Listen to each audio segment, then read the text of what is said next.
Hi ಕನ್ನಡಿಗರು ಹೇಗಿದ್ದೀರಾ? ನಾನು ಚೆನ್ನಾಗಿದ್ದೀನಿ. ಖಂಡಿತ ಸ್ವಾಮಿ ಯೂಟ್ಯೂಬ್ ಚಾನಲ್ ಸಬ್ಸ್ಕ್ರೈಬ್ ಮಾಡ್ಕೊಳ್ಳಿ, ನಮ್ಮನ್ನು ಬೆಳೆಸ್ರಿ. ಆದಷ್ಟು ಬೇಗ ಫುಲ್ ಟೈಮ್ ಜಾಬ್ ಕರ್ಕೊಂಡು ಈ ಕರ್ನಾಟಕ ರಾಜ್ಯ ಸೇವೆ ಮಾಡೋಕ್ಕೆ ನಮಗೊಂದು ಅವಕಾಶ ಮಾಡಿಕೊಡಿ ಅಂತ ಕನ್ನಡಿಗರಲ್ಲಿ ಕೈ ಮುಗಿದು ಬೇಡ್ಕೊಳ್ತೇವೆ. ಇವತ್ತು ವಿಷಯ ಪ್ರಾರಂಭ ಮಾಡ್ತಿದ್ದೀನಿ. ಏನಪ್ಪ ಅಂತಂದರೆ, ನಿಮಗೆಲ್ಲ ಗೊತ್ತಿದೆ, ಮೂಲಕ್ಕೆ ಬೆಂಕಿ ಇಟ್ಟಿರ್ತಕ್ಕಂಥ ಕಮಲ್ ಹಾಸನ್ ಬಗ್ಗೆ ನಿಮಗೆಲ್ಲ ಗೊತ್ತಿದೆ. ನೀವೆಲ್ಲ ಮಾಧ್ಯಮಗಳಲ್ಲಿ ನೋಡ್ತಾ ಇದ್ದೀರಾ.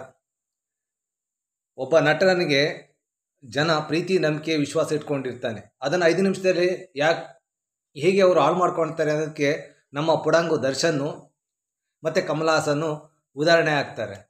ಕಮಲ್ ಹಾಸನ್ಗೆ ಏನು ಅಧಿಕಾರ ಇದೆ? ಕನ್ನಡ ಹುಟ್ಟಿನ ಬಗ್ಗೆ ಮಾತಾಡೋದಕ್ಕೆ ಅವನಿಗೇನು ರೈಟ್ಸ್ ಇದೆ? ತಮಿಳಿನಿಂದ ಕನ್ನಡ ಹುಟ್ಟಿದೆ ಅಂತ ಮಾತಾಡೋದಕ್ಕೆ ಅವನಿಗೇನು ರೈಟ್ಸ್ ಇದೆ? ರೈಟ್ಸ್ ಇಲ್ಲ, ಅಧಿಕಾರನಿಲ್ಲ ಅವನಿಗೆ.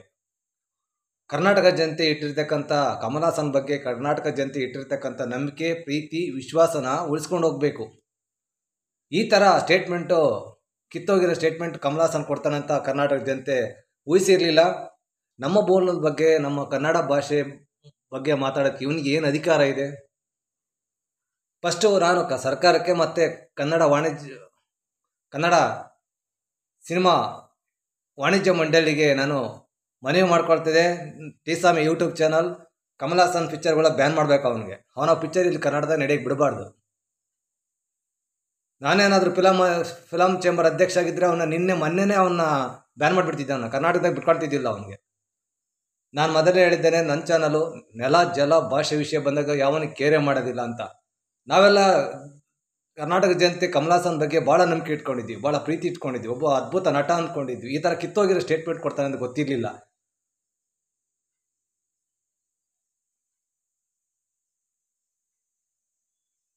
ಒಂದು ಪ್ರಜಾಪ್ರಭುತ್ವಕ್ಕೆ, ಒಂದು ಸಮಾಜಕ್ಕೆ, ಒಂದು ರಾಜ್ಯಕ್ಕೆ, ಒಂದು ರಾಜ್ಯ ವಿಷಯಗಳಿಗೆ ಬೆಂಕಿ ಹಚ್ಚೋರ್ನ ಯಾವತ್ತೂ ಸುಮ್ಮನೆ ಬಿಡಬಾರ್ದು. ಇವತ್ತು ಕಮಲ್ ಹಾಸನ್ ಮಾಡಿರೋದು ಅದೇ.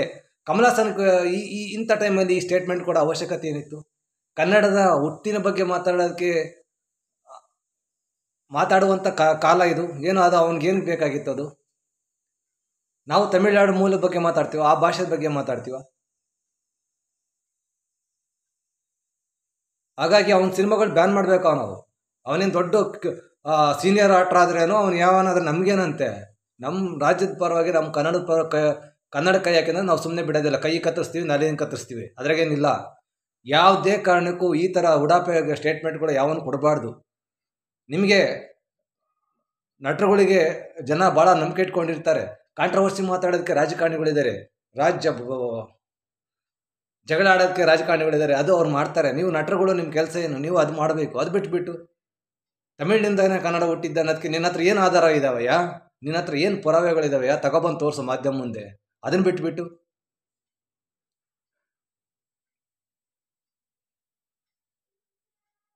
ಹೋಗ್ಬಿಟ್ಟು ಈ ಥರ ದೊಡ್ಡ ದೊಡ್ಡ ವಿಷಯ ಮಾತಾಡೋಕ್ಕೆ ನೀನು ಹುಟ್ಟಿ ಯಾವಾಗ ಆಯ್ತು ಹೇಳು ಫಸ್ಟು? ಕನ್ನಡ ಹುಟ್ಟಿದಕ್ಕೆ ಸಾವಿರಾರು ವರ್ಷಗಳ ಇತಿಹಾಸ ಇದೆಯಪ್ಪ. ನೀನು ಹುಟ್ಟಿದಕ್ಕೆ ಎಷ್ಟು ವರ್ಷ ಹುಟ್ಟಿದೆಯಾ? ಎಷ್ಟು ವರ್ಷ ನಿನಗೆ ಇವಾಗ ಕನ್ನಡ ಹುಟ್ಟಿನ ಬಗ್ಗೆ ಮಾತಾಡೋಕ್ಕೆ? ತಮಿಳಿಂದ ಹುಟ್ಟಿದೆ ಅನ್ನೋದಕ್ಕೆ ನಿನಗೇನು ಅಧಿಕಾರ ಇದೆ? ನಿನ್ನ ಹತ್ರ ಯಾವ ಆಧಾರಗಳಿದ್ದಾವೆ, ಪುರಾವೆಗಳಿದ್ದಾವೆ? ಮಾಧ್ಯಮಗಳ ಮುಂದೆ ತೋರಿಸು, ಬಾ ಫೈಟಿ ಬೇಡಣ. ನಿನಗೇನು ಅಧಿಕಾರ ಇದೆ ಕನ್ನಡ ಹುಟ್ಟಿನ ಬಗ್ಗೆ ಮಾತಾಡೋಕ್ಕೆ? ನೀನೇನು ದೊಡ್ಡ ಆಕ್ಟರ್ ಆದ್ರೆ ನಿನ್ನ ಮನೆಗೆ ಇರುತ್ತೆ, ನಿನ್ನ ಹತ್ರ ಇರುತ್ತೆ. ಯಾವನಿಗೆ ಅದರದಿಲ್ಲ. ನಾವು ರೇಣುಕಾಸ್ವಾಮಿ ನಾವು ಬರ್ಬಾರ ಹತ್ಯೆ ಮಾಡಿದ್ದ ಈ ಪುಡಂಗು ದರ್ಶನ್, ನಾವು ಎದುರಿದೀವಾ? ಅವನ ವಿರುದ್ಧವಾಗಿ ಧ್ವನಿ ಎತ್ತಲಿಲ್ವಾ? ಹಂಗೆ ರಾಜ್ಯದಲ್ಲಿ ಯಾವನೇ ಏನೋ ಒಂದು ಕೆಟ್ಟ ಕೆಲಸ ಮಾಡಿದ್ರೆ ಬೆಳೆದಿಲ್ಲ. ಇದು ತಪ್ಪು. ಫಸ್ಟ್ ಅವನು ಕಮಲ್ ಹಾಸನ್ ಪಿಕ್ಚರ್ಗಳು ಕರ್ನಾಟಕದಲ್ಲಿ ರಿಲೀಸ್ ಆಗಿಬಿಡ್ಬಾರ್ದು ಅವನು. ನಿನಗೇನು ಅಧಿಕಾರ ಇದೆ ಮಾತಾಡೋದಕ್ಕೆ? ಇದು ಇವತ್ತು ಎಲ್ಲ ನಟರುಗಳು, ಎಲ್ಲರೂ ಕನ್ನಡ ಫಿಲಮ್ ಚೇಂಬರು ಕಮಲ್ ಹಾಸನ್ ವಿರುದ್ಧ ಮಾತಾಡಬೇಕು. ಅವ್ನಿಗೇನು ಆಕ್ಷನ್ ತಗೋಬೇಕು.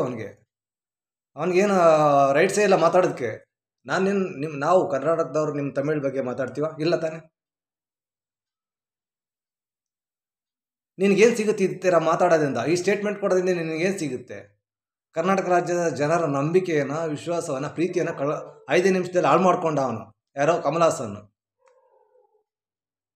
ನಿನಗೇನು ಸಿಗುತ್ತೆ? ನಿನಗೇನು ಸಿಗೋದಿಲ್ಲ ಇದರಿಂದ. ಈ ಥರ ಸ್ಟೇಟ್ಮೆಂಟ್ ಕೊಟ್ಟು ಸಮಾಜಕ್ಕೆ ಬೆಂಕಿ ಇಡೋದು, ಭಾಷೆಗಳಿಗೆ ಬೆಂಕಿ ಇಡೋದು, ಪ್ರಜಾಪ್ರಭುತ್ವಕ್ಕೆ ಬೆಂಕಿ ಇಡೋದು, ಈ ಥರ ಬೆಂಕಿ ಕಡ್ಡಿ ಕೆಲಸನ ಕಮಲ್ ಹಾಸನ್ ಮಾಡೋದು ನಿಲ್ಲಿಸ್ಬೇಕು. ನಿನಗೆ ಬೇರೆ ವಿಷಯ ಇದೆ ಮಾತಾಡೋದಕ್ಕೆ, ಭಾಳ ವಿಷಯ ಇದೆ ಮಾತಾಡು. ಆದರೆ ಕನ್ನಡ ಹುಟ್ಟಿದ ಬಗ್ಗೆ ಮಾತಾಡೋಕ್ಕೆ ನಿನಗೇನು ಅಧಿಕಾರ ಇದೆ? ನಿನಗೇನು ರೈಟ್ಸ್ ಇದೆ? ಏನೋ ಬಾಯಿ ತೆವಲಿಗೆ ಮಾತಾಡ್ಬಿಡೋದು, ಏನೋ ಒಂದು ಬಾಯಿ ಚಟಕ್ಕೆ ಮಾತಾಡ್ಬಿಡೋದು. ಆ ಬಾಯಿ ತೆವಲಿಗೆ ಬಾಯಿ ಚಟಕ್ಕೆ ಮಾತಾಡೋಕ್ಕೆ ಬೇರೆ ರಾಜಕಾರಣಿಗಳಿದ್ದಾರೆ. ಅವರು ದಿನನಿತ್ಯ ಮಾತಾಡ್ತಾ ಇರ್ತಾರೆ. ಅವ್ರು ಕಾಂಟ್ರವರ್ಸಿ ಮಾತಾಡೋದಕ್ಕೆ ಅವ್ರು ಇದ್ದಾರೆ, ಅವ್ರದ್ದು ಜಾಬು. ನಿಮಗೆ ನಟರುಗಳಿಗೆ ಏನು ಕೆಲಸ? ನಟನೆ ಮಾಡೋದಷ್ಟೇ ಕೆಲಸ.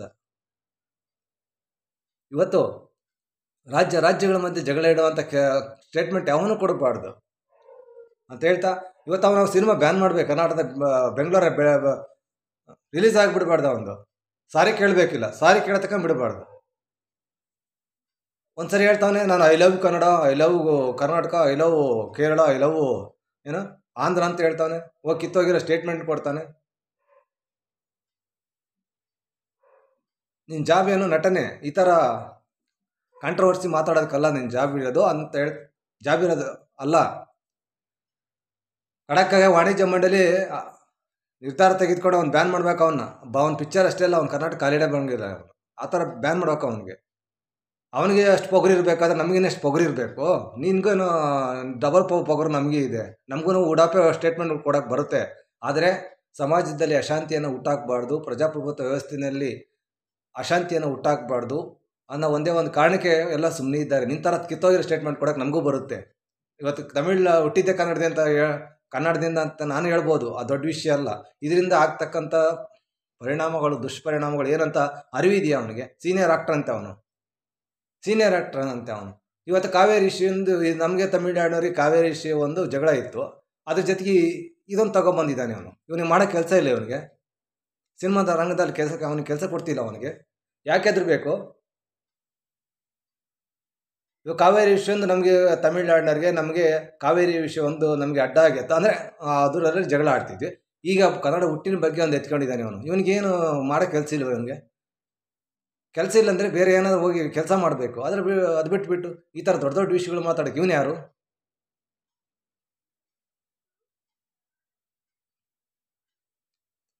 ಜನ ಇಟ್ಕೊಂಡಿರೋ ನಂಬಿಕೆನ, ಪ್ರೀತಿನ, ವಿಶ್ವಾಸನ ಉಳಿಸ್ಕೊಂಡು ಹೋಗ್ರೋ.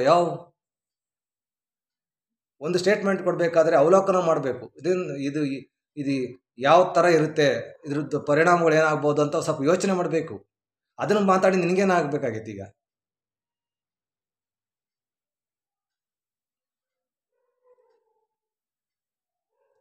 ಆಮೇಲೆ ಶಿವರಾಜ್ ಕುಮಾರ್ ಅವರು ಅಷ್ಟೇ. ಇವಾಗ ನಾನು ಶಿವರಾಜ್ ಕುಮಾರ್ ಅಭಿಮಾನಿಯಪ್ಪ. ನಮ್ಮ ಶಿವರಾಜ್ ಕುಮಾರ್ ಖಡಕ್ಕಾಗಿ ಹೇಳ್ಬಿಟ್ಟಿದ್ದಾರೆ.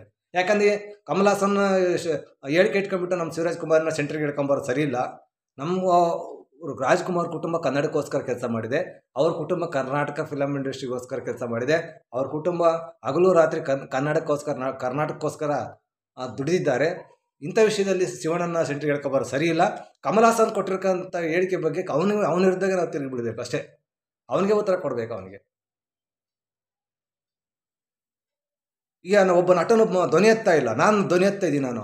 ನಾನು ಯೂಟ್ಯೂಬ್ ಧ್ವನಿ ಎತ್ತಾ ಇದ್ದೀನಿ. ಯಾವನಿಗೆ ಹೆದರ್ದಿಲ್ಲ.